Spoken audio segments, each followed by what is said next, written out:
खबरों के निष्पक्ष विश्लेषण के लिए सब्सक्राइब करें Jantantra TV and press the bell icon. Never miss any update.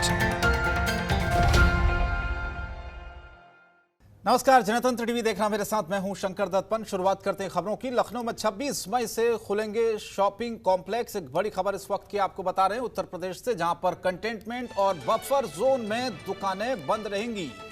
दुकानें सुबह 7 बजे से शाम 7 बजे तक खोलने का आदेश दिया गया है।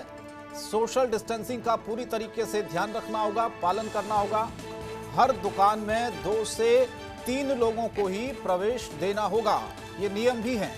लॉकडाउन 4.0 में लखनऊ की जनता और व्यापारियों को बड़ी राहत मिली है। जिला अधिकारी अभिषेक प्रकाश ने लखनऊ में शॉपिंग कॉम्प्लेक्स खोलने को मंजूरी दे दी है। प्रशासन ने लखनऊ में कंटेनमेंट और बफर जोन को छोड़कर शॉपिंग कॉम्प्लेक्स खोलने की अनुमति दे दी है। हालांकि जिन शॉपिंग कॉम्प्लेक्स में सेंट्रल एसी लगे हैं वे अगले आदेश तक बंद ही रहेंगे। शनिवार को डीएम ने इसे लेकर एक विस्तृत आदेश भी जारी किया। आदेश में कहा गया कि अगर कॉम्प्लेक्स में लिफ्ट लगी है तो एक बार लिफ्टमैन के अलावा सिर्फ 3 लोग प्रवेश कर सकेंगे। सोशल डिस्टेंसिंग का पूरा पालन करना होगा। कॉम्प्लेक्स की सभी दुकानें 26 मई से सुबह 7 बजे से शाम 7 बजे तक खुल सकेंगी। तो ये नियम और शर्तें भी लागू हैं, लेकिन एक बड़ी बात यह कि सोशल डिस्टेंसिंग का सभी को पालन करवाना होगा। एक और बड़ी खबर उत्तर प्रदेश से ही आ रही है, जहां पर कल उत्तर प्रदेश के सभी सरकारी दफ्तर खुलेंगे कल से। जी हां, सरकारी दफ्तरों में 50% स्टाफ को अनुमति होगी। सुबह 9 बजे से शाम 7 बजे तक 3 शिफ्ट में काम होगा। काम के दौरान सोशल डिस्टेंसिंग बहुत जरूरी होगी। मोबाइल में आरोग्य सेतु ऐप का इस्तेमाल जरूरी होगा। कोरोना संकट से निपटने के लिए देश में लॉकडाउन जारी है। हालांकि लॉकडाउन में चौथे चरण में जनता को काफी सहूलियतें भी दी गई है, काफी छूट दी गई हैं। ये छूट इसलिए दी गई है क्योंकि कोरोना के साथ ही सरकारों को देश की अर्थव्यवस्था को भी पटरी पर बनाए रखने की एक बड़ी चुनौती है। इसी क्रम में उत्तर प्रदेश की योगी सरकार का एक नया आदेश आया है, जिसके तहत अब सोमवार से राज्य के सभी सरकारी दफ्तर 50% स्टाफ के साथ खुल सकेंगे। सरकारी दफ्तरों को 50% कर्मचारियों के साथ खोलने का यह आदेश राज्य के मुख्य सचिव आर.के. तिवारी ने जारी किया है। आदेश के मुताबिक अब सरकार से संबंधित सभी कार्यालय खुलेंगे। नई व्यवस्था के मुताबिक सरकारी दफ्तरों में सुबह 9 बजे से लेकर शाम 7 बजे तक 3 शिफ्ट में काम होगा। आदेश में लिखा गया है कि संबंधित अधिकारी अपने ऑफिस में काम कर रहे कर्मचारियों का रोस्टर कुछ इस तरह से बनाएं ताकि सभी लोग अल्टरनेट दिन ऑफिस आएं, लेकिन इस वजह से शासकीय काम में किसी तरह की कोई परेशानी ना हो। इसके अलावा आदेश में यह भी कहा गया कि सरकारी दफ्तरों में काम करने के दौरान सोशल डिस्टेंसिंग के साथ ही दूसरे जरूरी उपायों का भी ध्यान रखना होगा। इसके अलावा इस बात पर भी जोर दिया गया है कि हर कर्मचारी अपने मोबाइल में आरोग्य सेतु ऐप इस्तेमाल करें। सुबह 9 बजे से शाम 7 बजे तक 3 शिफ्ट में काम होगा। राधाकृष्ण त्रिपाठी उत्तर प्रदेश से लखनऊ से जुड़ रहे हैं सीधे हमारे साथ। राधाकृष्ण, कल से जो सरकारी दफ्तर हैं वो खुलेंगे, लेकिन कुछ शर्तें, कुछ नियम भी प्रशासन की तरफ से लगाए गए हैं। जिस तरह से हम देख रहे थे कि कोरोना काल में एक अर्थव्यवस्था को पटरी पर लाना सभी के लिए चुनौती थी, अब धीरे धीरे जिंदगी पटरी पर लौट रही है। इसीलिए अब उत्तर प्रदेश की सरकार की तरफ से भी ये लॉकडाउन 4.0 में कुछ छूटें अब धीरे धीरे दी जा रही हैं। शंकर, देखिए, कल ईद होने के कारण ये जो ऑफिस दफ्तर खुलने का वो मंगलवार से कर दिया गया है। आदेश जरूर जारी हुआ है, लेकिन वो मंगलवार से नियमित जो नया नियम आया उसके तहत दफ्तर खुलेंगे। और मंगलवार को 9 से 7 दफ्तर खुलने का टाइम निर्धारित किया गया। 50% कर्मचारियों की उपस्थिति अनिवार्य होगी अब। और इसके अलावा 3 शिफ्ट डिवाइड की गई है ताकि जो है 7 बजे तक काम हो सके। और शिफ्ट डिवाइड करने के पीछे प्रशासन का जो तर्क है और जो वो इसका ये है कि ताकि जो 50% भी कर्मचारी हैं वो भी एक साथ नहीं होने चाहिए। वो 3 शिफ्टों में रहेंगे तो एक संख्या उस हिसाब से बनी रहेगी ताकि सोशल डिस्टेंसिंग का पालन किया जा सके।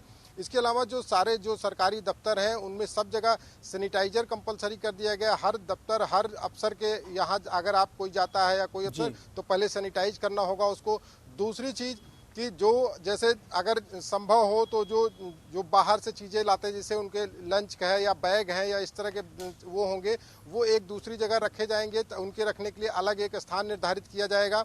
इसके अलावा जो लोग बाहर से मिलने के लिए आ रहे हैं, अफसरों के यहाँ आ रहे मिलने, उनको अलग जगह बैठाला जाएगा। बहुत जरूरी होगा तभी बाहर के लोगों से कोई मुलाकात या किसी तरह की का संपर्क किया जाएगा। ये निर्देश भी सरकारी अफसरों को दिए गए हैं ताकि इसको वो किया जा सके। दूसरी चीज, इसके साथ ही ये जोड़ दिया गया है कि स्टेशनरी जो इस्तेमाल की जाएगी, जो स्टेशनरी इस्तेमाल जिसका हो रहा, हालांकि ये पहले भी वो किया गया था कि स्टेशनरी जब लाएंगे नई स्टेशनरी तो उसको बाकायदा हर संभव कोशिश होगी उसकी पैकेजिंग को सैनिटाइज करने के बाद ही खोला जाएगा, ताकि किसी तरह से जहां से भी स्टेशनरी आ रही है उसमें अगर किसी तरह के वायरस की आशंका ना रहे। तो ये बहुत छोटे छोटे पॉइंट हैं जो संक्रमण से निपटने के लिए बड़ा ध्यान रख के इसको किया जा रहा है। और इसके लिए जो है अधिकारियों को रोस्टर जो बनाने के लिए वो किया गया है, उन रोस्टर्स में एक चीज का ध्यान रखने के लिए कि जो लोग अगर किसी तरह से कमजोर है, जो कर्मचारी या किसी बीमारी से उनको पहले से कोई बीमारी है, तो उनको ड्यूटी पे नहीं लाया जाएगा, ड्यूटी पे वो नहीं आएंगे, उनके लिए छूट होगी। इस 50% जो हाजिरी का वो है उसमें भी उन्हें छूट दी जा रही है। तो ताकि जो है किसी भी तरह के कहीं भी एक संक्रमण की आशंका न रहे, इसको ध्यान में रख के पूरा एक चार्ट तैयार किया गया है। ये तो सरकार ने जो एक जारी किया है नियम, इसके साथ साथ हर विभाग के, जैसे सचिवालय है तो सचिवालय के जो व्यवस्था अधिकारी हैं अपने अपने विभाग के, वो सब रोस्टर तैयार करेंगे प्लस चार्ट तैयार करेंगे कि क्या करें क्या ना करें। इसको बाकायदा स्पष्ट शब्दों में दफ्तर के बाहर और परिसर में लगाया जाएगा ताकि वहां पहुंचने वाले कर्मचारी उन चीजों का पालन कर सके और संक्रमण से बच सके और जो पूरा नियम है, पूरा सरकार ने तय किया उसका पालन कर सके। बिल्कुल, आप बने रहिएगा। एक खबर और अपने दर्शकों को बता देते हैं, फिर लौट रहा हूं मैं आपके पास राधा कृष्ण, क्योंकि लखनऊ में बताया जा रहा है कि 26 मई से जो शॉपिंग कॉम्प्लेक्स है वो खुलने वाले हैं और कंटेनमेंट और बफर जोन में जो दुकानें हैं वो बंद रहेंगी। राधा कृष्ण, इस पूरे मामले पर क्या और ज्यादा जानकारी है? क्या आदेश प्रशासन की तरफ से, सरकार की तरफ से अब जारी किया गया है इस बाबत? जी बिल्कुल, जो अभी तक शॉपिंग कॉम्प्लेक्स पहले तो जब मार्केट खोला गया उसको लेकर ही थोड़ा कंफ्यूजन था शुरुआती दौर में, और अब ये देखने को आ रहा क्योंकि जो दुकानें खोली गई वो छोटी दुकानें थी और जो व्यापार जहां से होना था, जो रेवेन्यू आना था, वो बेसिकली वो शॉपिंग कॉम्प्लेक्स में दुकानें थी सारी। तो उसको लेकर व्यापारी लगातार परेशान थे। हमने जनतन टीवी ने भी इस चीज को पूरे दिखाया था, बड़ी प्रमुखता से व्यापारियों से बात की थी और उसके बाद प्रशासन ने इसको संज्ञान लिया कि आखिर व्यापारी अगर शॉपिंग कॉम्प्लेक्स नहीं खुलता है तो व्यापार उस तरह से हो नहीं पाएगा, छोटी और रोजमर्रा की दुकानों से काम नहीं चलने वाला। लिहाजा अब शॉपिंग कॉम्प्लेक्स की दुकानों को खोलने का बड़ा फैसला लिया गया है और उसके लिए भी नॉर्म्स निर्धारित किए गए हैं कि उसके लिए जैसे 33% दुकानें ही एक दिन में खुलेंगी और उन दुकानों को खुलने, सारी दुकानों के सामने दुकानदारों की जिम्मेदारी होगी कि उनके यहाँ जो कस्टमर्स आ रहे हैं वो उनमें संक्रमण ना हो। एक चीज, दूसरी चीज सोशल डिस्टेंसिंग का पालन कराना उनका काम होगा। सैनिटाइजर रखना कंपलसरी होगा हर दुकानदार को अपने यहाँ। इसके अलावा जो 65 साल से ज्यादा की उम्र के और 10 साल से कम उम्र वाले बच्चे वो शॉपिंग कॉम्प्लेक्सों में नहीं जाएंगे। और इसके साथ जो रोस्टर तय करना होगा 33% जो दुकानें खुलेंगी, कौन 33% कितनी दुकानें जो खुलनी है, कितनी दुकानें जो अगले चरण में खुलेंगी और फिर कितनी तीसरे चरण में खुलेंगी, इसका रोस्टर जो शॉपिंग कॉम्प्लेक्स है, जो उसकी सोसाइटी होगी वो तय करेगी, जो व्यापारियों की टीम होगी वो तय करके प्रशासन को सौंपेगी। उसके बाद प्रशासन को वो लिस्ट सौंपने के बाद ही दुकानें खुलना शुरू हो सकेंगी। और इसके अलावा एक चीज ये भी वो किया गया है कि जो लोग जैसे मास्क, अगर मास्क नहीं है, जो दुकानदार हैं उनके लिए भी मास्क कंपलसरी होगा और जो लोग उनके यहाँ आ रहे हैं कस्टमर उनके लिए भी मास्क कंपलसरी होगा। बिना मास्क के किसी तरह का लेन देन, किसी तरह के जो जिसके पास मास्क नहीं है उसको किसी भी तरह का सामान नहीं दिया जाएगा, ये प्रतिबंध किया गया है। दूसरी चीज, जो दुकानदार हैं उनको हर 1 घंटे पे सैनिटाइजेशन करना कंपलसरी होगा। प्रशासन ने इस बात की वो किया है कि वो औचक निरीक्षण करेगी टीम कि सैनिटाइजेशन हो रहा बराबर की नहीं। जो लोग उनके यहाँ हैं उनको सैनिटाइज कराना होगा, उनको हाथ सैनिटाइज वो कराना होगा ताकि जो है संक्रमण का कोई सोर्स ना बचे।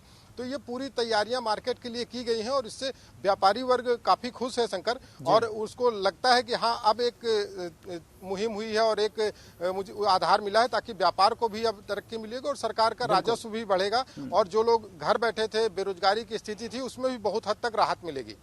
ठीक, राधाकृष्ण आपके पास मैं लौट रहा हूँ। एक खबर दर्शकों को बता देते हैं। ये खबर जुड़ी हुई है मुख्यमंत्री योगी आदित्यनाथ से, क्योंकि मुख्यमंत्री योगी आदित्यनाथ को बम से उड़ाने की धमकी दी गई थी, आपको याद होगा। और उसी मामले में अब आरोपी मुंबई के चूना भट्टी इलाके से गिरफ्तार किया गया है। ये बड़ी खबर है, बड़ा अपडेट है इस पूरे मामले पर। आरोपी की तलाश में एसटीएफ की एक टीम ने महाराष्ट्र में डेरा डाला था। आरोपितों को यूपी एसटीएफ ने मुंबई पुलिस की मदद से दूसरे दिन ही धर दबोचा, तो ये पकड़ा गया है आरोपी। इसका नाम बताया जा रहा है अमीन चुन्नू खान।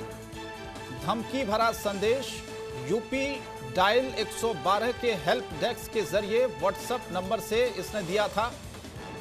एसटीएफ के एएसपी विशाल विक्रम सिंह ने बताया कि आरोपित को 24 मई तक ट्रांजिट रिमांड पर लेकर यूपी एसटीएफ की टीम लखनऊ के लिए रवाना हो गई है। इस साजिश में किसी संगठन का हाथ है या नहीं, उससे पूछताछ के बाद ही पता चल सकेगा। Police, STF, crime branch, surveillance समेत कई टीमें आरोपी की तलाश में जुटी थी और इस मामले में गोमती नगर थाने के अज्ञात व्यक्ति के खिलाफ आईपीसी की कई धारा में मामला भी दर्ज किया गया था। तो अपडेट है इस पूरे मामले पर। अमीन चुन्नू खान जो शख्स था वो अब पकड़ा गया है।